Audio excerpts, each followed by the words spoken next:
중국과 인도의 국경 분쟁이 갈수록 확대되고 있습니다. 중국군은 히말라야 국경지대에 신형 곡사포를 배치했고 인도군 탱크를 이동시키는 등 군사적 긴장이 고조되는 양상입니다. 지난달부터 으르렁거리던 중국과 인도 양국은 국경 긴장 완화를 위한 상호 조치를 취하기로 합의했습니다. 중국 국방부가 이날 성명을 발표하자 국제사회는 사태가 진정될 수 있겠다며 안심했습니다. 하지만 달라진 것은 아무것도 없었습니다. 엄밀히 말하면 발표는 중국의 기만전이었습니다. 우체 중국 국방부 대변인은 이날 성명에서 양국이 구체적인 조치를 통한 사태 완화에 대한 합의에 도달했다고 발표했습니다. 중국과 인도는 합의에서 분쟁 지역인 라다크 일대에 전진 배치된 병력을 뒤로 몰리고 더 이상 상대방을 자극하지 않기로 했습니다. 하지만 우천 대변인 성명에서 합의 사항 내용만큼 인도에 대한 비난도 잔뜩 담겨 있었습니다. 오 대변인은 지금까지 인도가 일방적으로 협정을 위반했다며 지금까지 발생한 사건에 대한 모든 책임은 인도가 져야 한다고 주장했습니다. 합의 다음 날 속았다는 것을 안 인도는 즉각 성명을 내고 중국이 협정을 파기했다고 비판에 열을 올리고 있습니다. 사실 중국은 인도와 협상이 진행되는 동안 병력을 뒤로 물리는 척하면서 라다크 지역 내 가라 협곡에 대규모 방어진지를 구축했습니다. 이곳은 인도가 영유권을 주장하고 있던 곳이었습니다. 중국의 행위는 분쟁 지역의 군사시설을 찾지 않기로 했던 1993년 합의 위반이었습니다. 중국은 인도와 합의를 지킬 마음이 전혀 없었던 것으로 보입니다. 중국은 6월 초부터 라다크 일대에 자국이 자랑하는 최신형 무기들을 대거 전진 배치했습니다. 또한 티베트 군구 예하 대대급 부대들과 제76집단군 예하합 성여단 중앙군사위 직속 공강병군 한 개 여단을 라다크 인근 고원지대에 배치해 고지대 적응 훈련을 해왔습니다. 라다크 일대에 중국군이 증가하자 인도도 최신 무기를 대거 전진 배치했습니다. 미국과 러시아, 유럽에서 사들인 좋다는 무기는 전부 가져왔습니다. 때문에 메이드 인 차이나 핸디캡이 있는 중국군을 상대로 해볼 만하다는 것이 인도군의 판단입니다. 실제로 라다크 일대에 배치된 인도군 병력은 무기 박람회를 연상케 합니다. 보병들은 최근 구입한 최신형 소총인 시그 716을 들고 있었습니다. 포병은 K9 자주포와 면허 생산형 K9, VAJRAT와 미국제 경량 곡사포 M777로 무장했습니다. 러시아제 수엠 KI 전투기와 프랑스제 미라지 2000 전투기가 떠 있습니다. 반면 중국은 인도군이 선진국의 최신형 장비를 배치했지만 이를 운용하는 게 인도군이란 사실 때문에 긴장하지 않는 분위기입니다. 인도군의 작전 군수 체계가 엉망이라는 사실을 알고 있기 때문입니다. 대신 중국은 자국산 최신 무기로 인도를 제압하겠다고 엄포를 받습니다. 지상군은 99A형 전차와 96B형 전차, 15식 경전차가 주축으로 편성된 기갑부대가 라다크 인근에 이동 배치되어 작전에 투입할 준비를 마쳤습니다. 포병은 트럭에 곡사포를 얻은 차륜형 자주포 PLC-181과 05식 155mm 자주포, 07식 122mm 자주포 등 중국이 자랑하는 가장 최신의 포병 장비들이 전개됐습니다.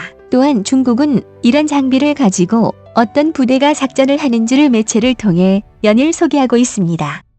인도군에게 보내는 일종의 무력 시위입니다. 그런데 무력 시위 중 중국은 망신을 당했습니다.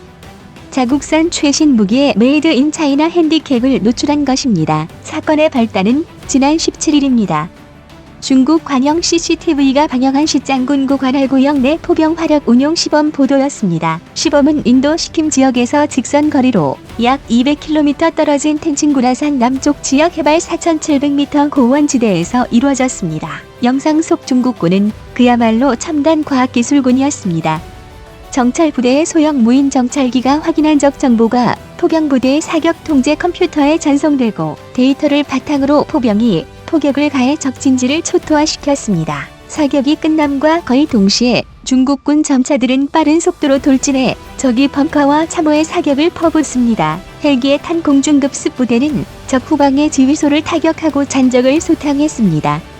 영화 속에서나 등장할 만한 멋진 장면이었습니다. 하지만 전문가들은 영상에서 메이드 인 차이나 핸디캡 몇 가지를 찾아냈습니다. 영상에는 중국이 자랑하는 최신의 05식 자주포와 07식 자주포가 등장합니다. 05식 자주포는 알제리와 쿠웨이트 등에서 도입해 유명세를 치른 PLZ-45 자주포의 최신 개량형으로 52구 경장 주포와 자동화된 사격 통제 장치를 탑재한 고성능 자주포라는 것이 중국 측의 입장입니다. 전투 중량이 35톤 정도로 가볍지만 세계 정상급 주포와 자동 장전 장치, 사격 통제 장치를 가져 분당 8에서 10발의 사격이 가능합니다. 최대 사거리도 K9이나 PZH-2000과 같은 서방 국가의 정상급 자주포 평균 사거리인 40km를 가볍게 능가하는 50km 수준이라고 합니다. 물론 중국이 발표한 재원을 그대로 믿는 전문가나 업계 관계자는 거의 없습니다. 한국의 K9이나 독일의 PZH-2000과 같이 세계 정상급의 기술이 적용된 자주포조차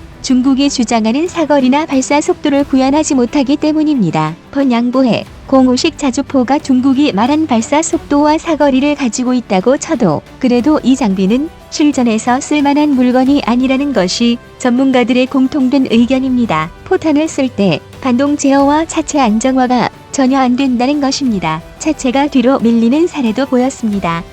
발사 후 차체가 이렇게 흔들리는 것은 국사화기로서의 가치가 없음을 의미합니다. 포병 사격은 눈앞에 보이는 표적을 직접 조준하고 쏘는 직사가 아니라 포물선을 그리며 포탄이 적이 머리 위에 떨어지는 곡사입니다. 기술 취한 길게는 40에서 50km 밖 표적을 맞춰야 하기 때문에 매우 정밀한 계산과 조작이 필요합니다. 이를 위해 포병은 도디그리가 아닌 밀리라디 밀라이레이디언, 줄여서 밀이라는 단위를 쓰고 있습니다. 360도를 6400밀로 세분화하는데 1도는 대략 17.7mm입니다. 외부 변수를 모두 배제하고 가정했을 때 왼쪽으로 1mm를 들면 1km 밖의 탄착점은 1m 왼쪽으로 가게 됩니다. 즉 1도가 틀어지면 1km에서 17m가 넘는 오차가 발생하는 것입니다. 때문에 화포는 발사 전 지면에 단단히 고정해야 합니다.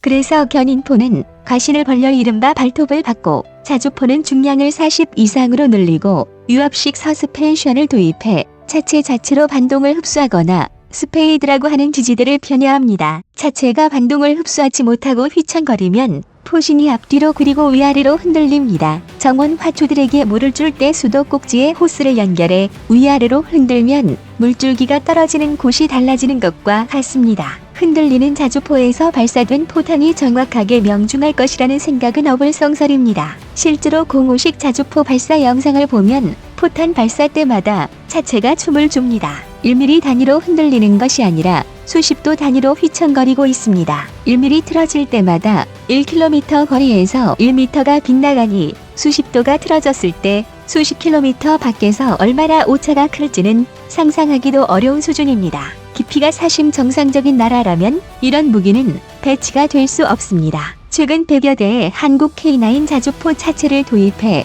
화제가 됐던 폴란드도 자국산 자주포 차체가 반동을 흡수하지 못하기에 K9을 도입했습니다. 그만큼 차체 반동 제어 문제는 자주포에게 있어 대단히 큰 문제입니다. 하지만 중국은 05식은 물론 07식 등 다른 자주포 역시 반동 문제를 해결하지 않고 배치하고 있습니다. 때문에 중국군 자주포는 계곡이나 언덕을 사이에 둔 근거리 포격전은 모르지만 거리가 일정 정도 길어지면 최악의 포격 정밀도를 보일 가능성이 릅니다. 최악의 경우 중국군의 포탄이 인도군과 대치 중인 중국군의 머리 위에 떨어지는 상황도 발생할 수 있습니다. 인도군과 실제로 교전이 벌어지면 중국의 생각대로 인도군을 쉽게 제압할 수 있을지는 미지수입니다.